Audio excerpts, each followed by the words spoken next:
Welcome to Medical Marijuana and Wellness. Today's topic is edibles. All those fun little things that you can eat that have cannabis in them that make it something that's, let's just say, a kind of a fun experience. Edibles are good, and also edibles have an interesting side to them. So I'm going to bring in a gentleman who is very familiar with edibles because that's what he does. He makes them for a living, and we have a unique opportunity to discuss edibles with one of the manufacturers. I'm going to introduce Josh Swanson, who's with Cetera Wellness. Welcome, Josh. Hi, thank you. My name is Joshua Swanson. I'm the Senior Manager of Infused Production for Cetera Wellness.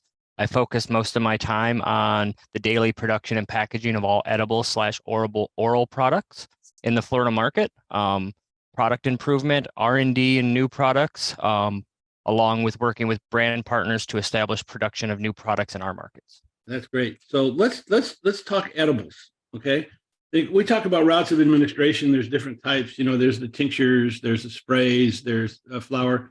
But edibles are kind of interesting in that if you take a look at how they're used, whether it's capsule or an edible being brownies, chocolates, things like that, usually it takes between 30 minutes to 2 hours for them to take effect, but they do last for 4 to 10 hours. Josh, this is the good and the bad news about about edibles, isn't it? Yeah, it's got the longest onset and it's got the longest duration. So if you take the right dose, it's going to have the longest amount of relief for you. But if you take the wrong dose, it's probably going to be the longest experience you've had in a while. Yeah, and I think one of the things that we'll talk about a little bit is that because it takes 30 minutes to 2 hours to work, sometimes in most cases over an hour, we have a saying in this business: about the time you think it's not working and you take another one is about the time it starts to work. I think with edibles, you got to be, I call it very, very careful. You got to be cool and Yeah, let it take its time to work. 100%. That's going to be some of the topics we're definitely touching on throughout this entire presentation. So edibles covers really anything that you can infuse cannabis. Is that correct? Yeah. Due to recent advancements and laws and equipment, we're seeing more than ever the amount of edibles that are hitting the market. From Sure. gummies to chocolate for sweet, butters to powders for savory, and then Mhm. even teas to sodas for drinks. Companies are noticing people don't just want candy or sweets, but they want a variety of ways and easier ways to consume their products. And the nice part about cannabis is it's not like take two pills and I'll see you in the morning. You can use a form of what they call routes of administration or use that really makes you feel comfortable. Yep, So whatever works for you. let's talk about the history of edibles. They have been around a long time. I know that in India, there's a very famous festival that goes on, and they have a thing called bong, and it really is a cannabis infused drink that they even offer today. It's been around for a long time as part of that culture. Same thing with North Africa. They have a project called Mejon, which is a kind of a cannabis ball and jam, very tasty, and it's been around since the 11th century. Not to mention the fact the first cannabis cookbook came out in 1464. You had some interesting comments about that, Josh. Yeah, when we look at these early uses of cannabis, especially from India, like these cultures were solely utilizing edibles using raw cannabis. They're using a mortar and pestle, they're grinding the fresh leaves down into an avocado-like paste, and then they're mixing in some yogurt or milk and making a nice drink with that. What's important to understand is these were used as medicines at this point, not to get you high or to create psychedelic effects, due to the fact that they were using raw leaves instead of decarboxylating and really breaking those atoms like we're going to be talking about here soon. Sure. And I think that's important to point out. Medical cannabis has been around for an awful long time, and it's been used by a lot of different cultures to be able to provide the medical relief.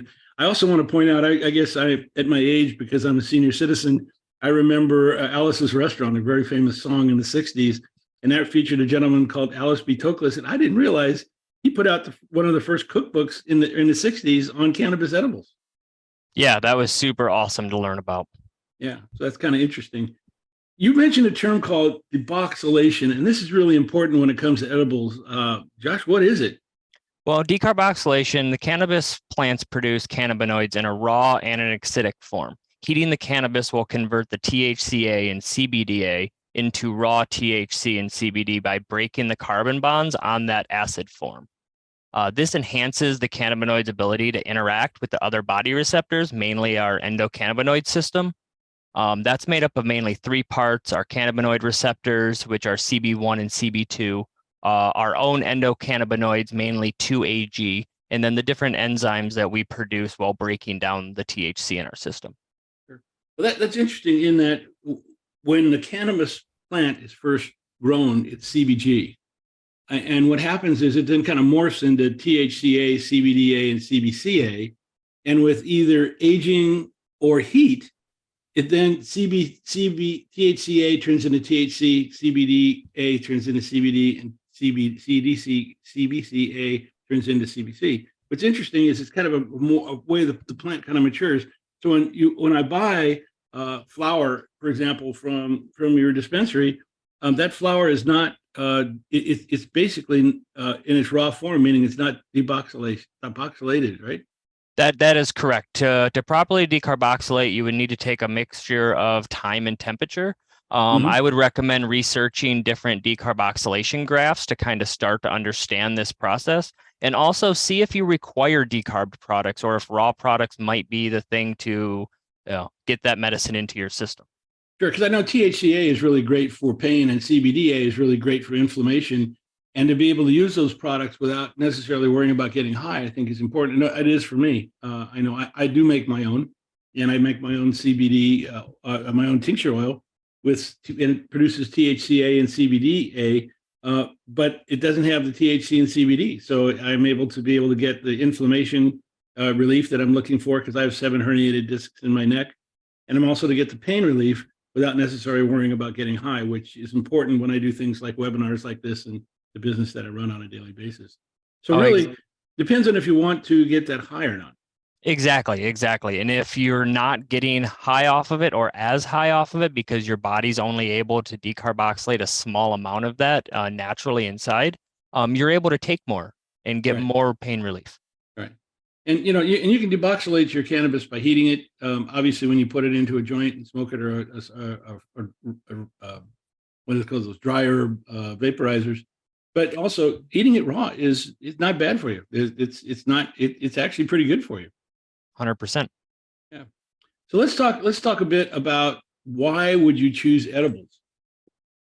I mean, mainly I'm looking at absorption rate. The main smoking bioavailability is about 11 to 45%, and it depends on an array of factors on how your lungs absorb to your body weight. Edibles usually start around 30 to 35%. They can be as high as 50 to 70% in your sublingual categories. Then you also see, depending on how people mix their edibles and how homogeneous they make things, and how small they break those molecules down to, you can see as little as 5%. That's why you see a lot of companies really right now pushing for nanoemulsion and other processes that can bypass the liver for absorption. Interesting. Now, also, one of the pros of using edibles is, although it does take between 30 minutes to 2 hours of work, it works for 4 to 10 hours. And I say that because in my case, I have 7 herniated discs in my neck. And if I take a tincture drop or just even do a vape before bed, I'll wake up at 2 or 3 in the morning back in pain or not being able to sleep. And I have to admit that I'm a chocoholic, where if I take a couple of squares of chocolate before I go, about an hour and a half before I go to bed, I'm able to go to sleep and sleep through the night without worrying about the pain that typically wakes me up in the night, middle of the night, or in the morning if I don't take it. So I think it's a matter of the fact that the 4 to 10 hours really gives me a good night's sleep, where I can't find another route of administration to cover that. 100%. A couple pros I'd love to add on there is, one is no smell from the smoke. Right. So if you have family members that don't partake and they don't really like the smell, edibles is a very easy way to, help with that. And usually it's great tasting. There's times that it's not, but usually it's a good tasting product. Right. That's the good and the bad news. It's so tasty you want to try another one. That type of thing. Yep. And that goes right there to that con, snacking. Here's my good friend Elmer easy. Fudd, because I like to say be very, very careful, especially for first-time users, because the effects could take as much as 3 hours to work. I know in the case of my mother, she was diagnosed with breast cancer, and this was 5 years ago, and I put her on a cannabis regime, and she's still alive because of that. But what's interesting is we had her take some edibles to sleep. Now, this is a beautiful Italian Portuguese lady that has the patience of a gnat. And so the first thing she did was take her little quarter square, and it didn't work after 15 minutes. And she took another one and another one. And after she ate the whole bar, she called me and said, we have a problem now. She lives in California. I live here in Florida. So I called my brother.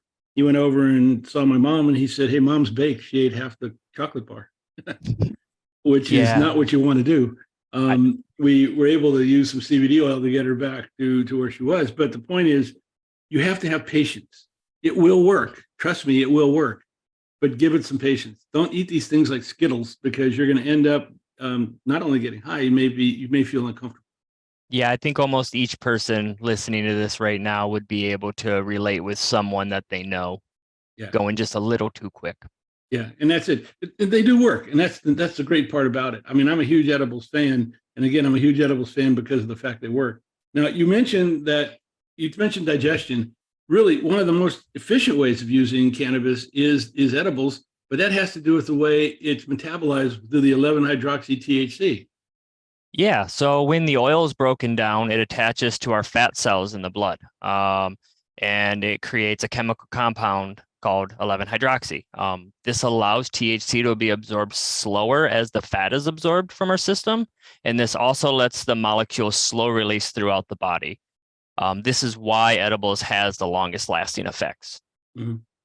Well, it's interesting in that that 11-hydroxy is very, very, very, it's potent, and it really helps with a lot of conditions. And again, if you're looking at things like pain, inflammation, and other things, it really helps quite a bit. And again, you compare the 10 hours and 12 hours to other forms of administration like flower, which is basically 2 to 6 hours, sublingual drops, again, 4 to 6 hours. You'll find that this makes a big difference. Now, let's talk about for a minute how this exactly works, because this is important.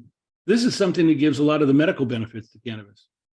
Yeah, the main thing we're trying to understand here is how the liver interacts with THC and CBD.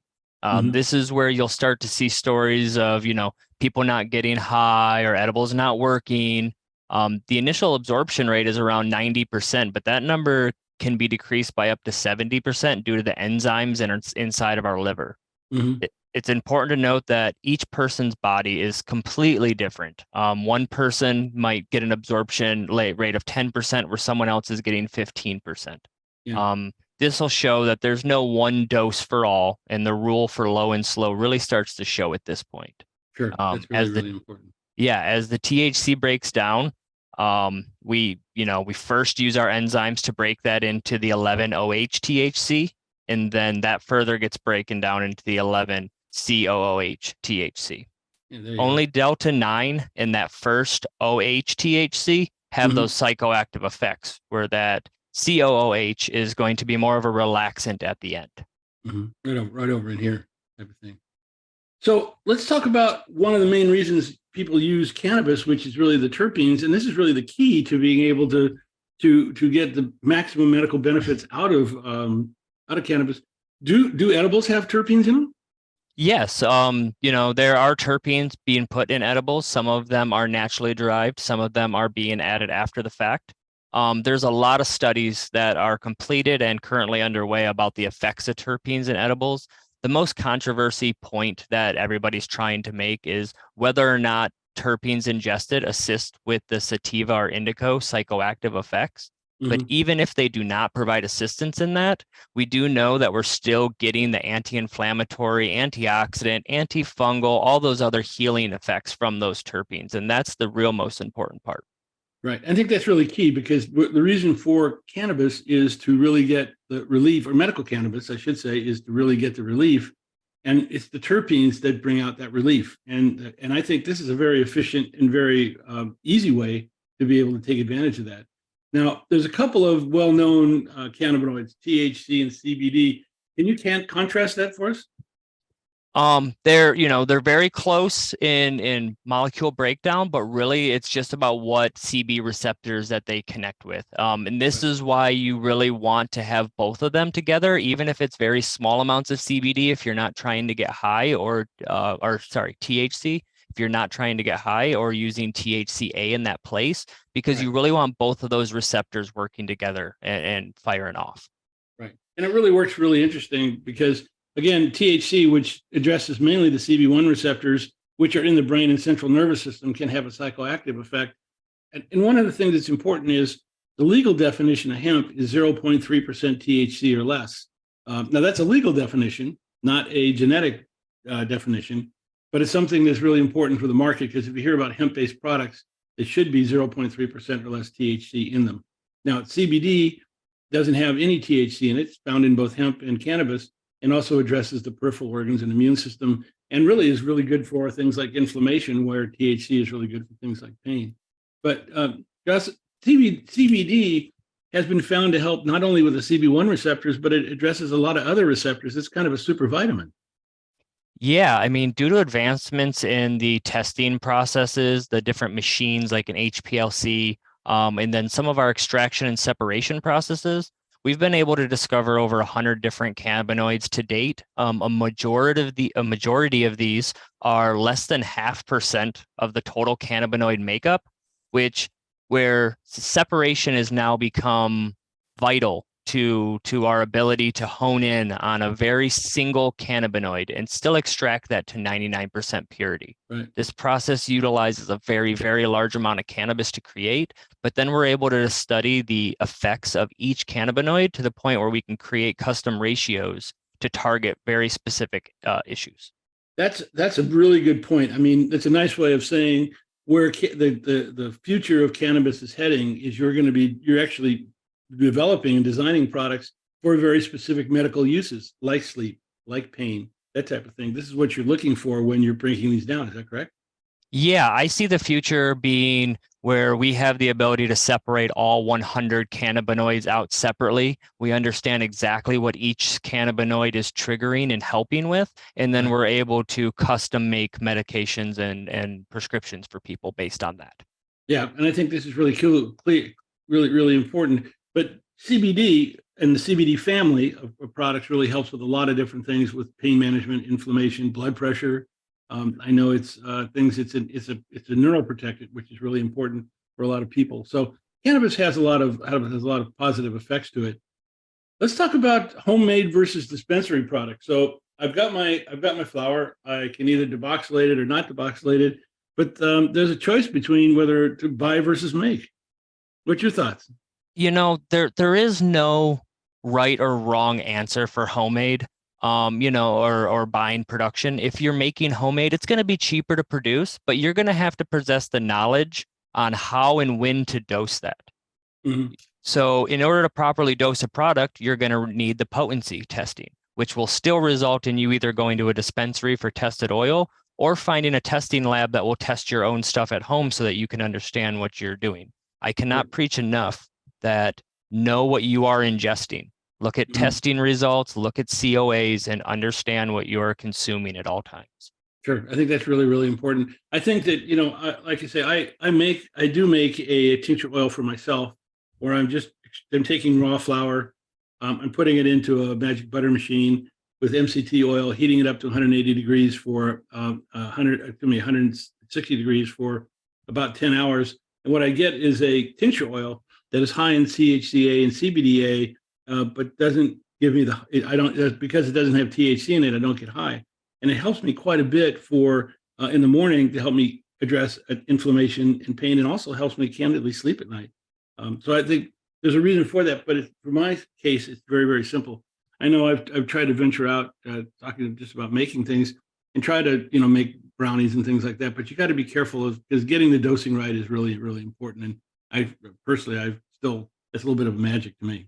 Yeah, it takes research, and it takes the want to know how to do it, and the ability to sit down and start to learn. You're never too old to learn. It always just takes a little time, a little effort, and finding someone else that's like-minded. And for those of you looking at potentially making edibles, I recommend going and look up a website called Sherry Cannabis. She's got some great recipes and information. I've worked with her a couple of times and doing some webinars, and she knows what she's doing. She's also got a calculator that can be used to make homemade edibles. So what's the key tips here? I think one of the key tips is buy from a legitimate dispensary. As you mentioned, know what you're buying. Yeah, my main tips would be know what you're getting, know what you're eating.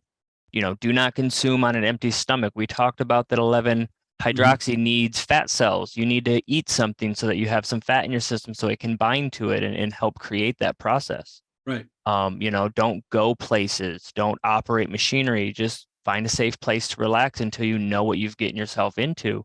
The last thing I would say is, the logo or go low and go slow is try again tomorrow. Why push it? Maybe I'll try 5 milligrams today. If it doesn't work, I'll try 7 tomorrow. Then I'll try 10. And there's nothing wrong with just taking it safe. Right. But I think once you know, the reason that you do that is as you go low and go slow, you'll find what they call your therapeutic relief level. You'll find out how much you take to get that to really feel good. And when you take a little bit more than that, you don't feel as good. And I say that because once you get there, your body will tell you if you're there. No doctor, no prescription will tell you that you're there. You got to listen to your body, and your body will go, hey, that's really cool. I mean, when the pain started going away in my neck, I was starting to get my mobility back. I knew it. I didn't need a doctor to tell me. I knew it. And I began to feel a lot better. I think that's the important thing here is listen to your body and really find out if this works. But again, if edibles especially, take your time, because what you don't want to do is you don't want to really take too much of it because you just got too anxious.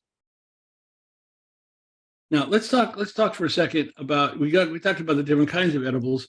Let's talk for a second about what you make, because what's really key is that you've gone out of your way to really make some quality products. Tell me a little bit about them, because it comes in a number of different forms. You have mints, gels, chews, and chocolates. Yeah, so we kind of separated ours into the starter category of micro and small dose. So if you look over at those mints, they're 2.5 milligrams per piece. So it's really easy to microdose those. They're very discreet. It's an easy beginner item. The one downfall is if you're trying to go lower than 2.5, they're pretty hard to break or cut in half. Right. So they're kind of set at that 2.5 level. If we Cool. look over at the chews, we're looking at 5 milligrams per piece, 20 counts to total 100 milligrams. They're vegan, small dose, and then they're easy to cut down if you want to cut that into 4. That's a good point. You could actually cut them down quite a bit, which is a lot easier than the mints. Yes. Those are a lot user friendly if you just want to try 1 milligram at a time and really go that microdose route. Right. And that's the same with the gels. The gels is just a not vegan option. For the gelatin, it's more of a just a more gummy consistency, where the fruit chews are going to be more of a fruit pate consistency. Right. And then you get into my favorite, chocolates. I'm a chocoholic, I got to tell you. Yeah. The chocolate is wonderful. Right now we have the milk in the dark.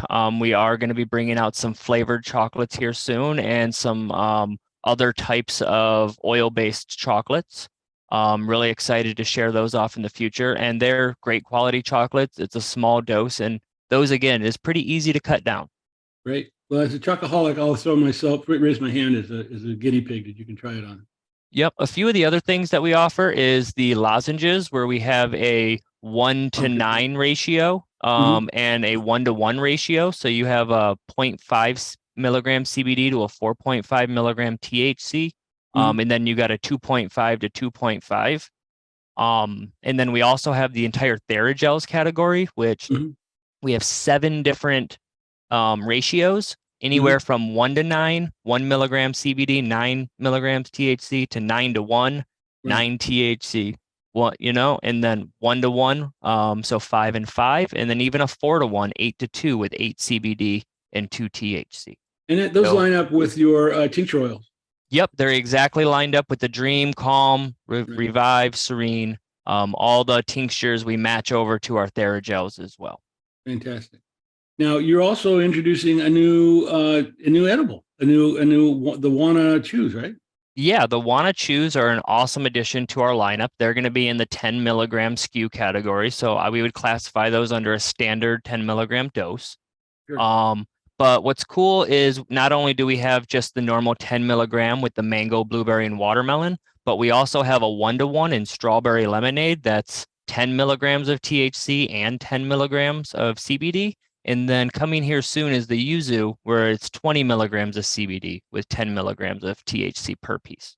Yeah, and it's great to see the ratios that you find. I mean, there's not a lot of dispensaries that do the ratios with edibles, and I think that's really key, because ratios are the key to getting the medical marijuana, that the right dosing that you're really looking for. Yes, and to get that entourage effect of the THC and the CBD and both of the receptors going, like I prefer ratioed products all day long. Yeah, no, I totally agree with you. We talked a little bit earlier about going low and going slow. What we're really talking about is starting with a really low dose, maybe taking that chew and cutting it into quarters, or even cutting it in half, trying it for a day or two, then try a little bit more. You'll get little or no relief until you all of a sudden start feeling a lot more relief. Then you'll get to a point where you have the relief that you're looking for with very little or no side effects. And then if you continue to increase the amount that you're taking, you may begin to feel some mild unfavorable effects. And that's where you're getting into what we call the toxic range. Not toxic that it's going to kill you or anything. You just don't feel as good. And that's when you back down to that range that's down in here. This is something you've seen quite a bit, Josh. Yeah, I mean, overall, the point is to get the right amount of cannabinoids into your system. We want to slowly increase that amount because obviously the more amounts of terpenes and more of those you can have into your system, you're going to have better healing properties. And that's why you're starting to see companies adding THCA and CBDA into edible products because that allows them to increase the terpene and cannabinoid profile without fully increasing the psychoactive effects off of that or the negative side effects. Yeah, that's a really good point. And again, why is this important? Because like alcohol and caffeine, every person's body is different. I mean, I have friends who have one drink and they're gone for the night, and I have other friends that can drink the bottle and they're just getting started. Same thing with cannabis. You've really got to find out what your tolerance is for THC. Not difficult to do, but something that's important to do, just like drinking. I wish I'd learned about this when I was in college, starting to drink. You talked earlier about what to start with. Really, the key is really to start with a product that's in the 2.5 to 5 milligram category. Is that correct? Yeah, 100%. I would always start someone around 5 milligrams. If they've ever had adverse reactions in the past and they're coming back to cannabis after having, maybe too many edibles one time and not trying them again after, then I would start them on a 2.5, start them a little lower and work that up. Most people are going to hang out in that 5 to 10 milligram category for quite a long time and then slowly start inching up into the 10 to 15 milligrams. I would say the 10 to 50 milligrams is almost a daily regimen, not all at one time regimen. Right. Something in the morning and something in the evening kind of thing. Yeah. Right. Type of thing. Maybe during the day and being able to help you sleep, especially with the ratioed products. You don't necessarily have to have a lot of THC in there. You can get your CBD that you really need. No, and if you have a 2.5 milligram small mint, for example, and you're just popping one of those every couple hours, you'll probably end up with more THC and CBD throughout the day in your system with less side effects.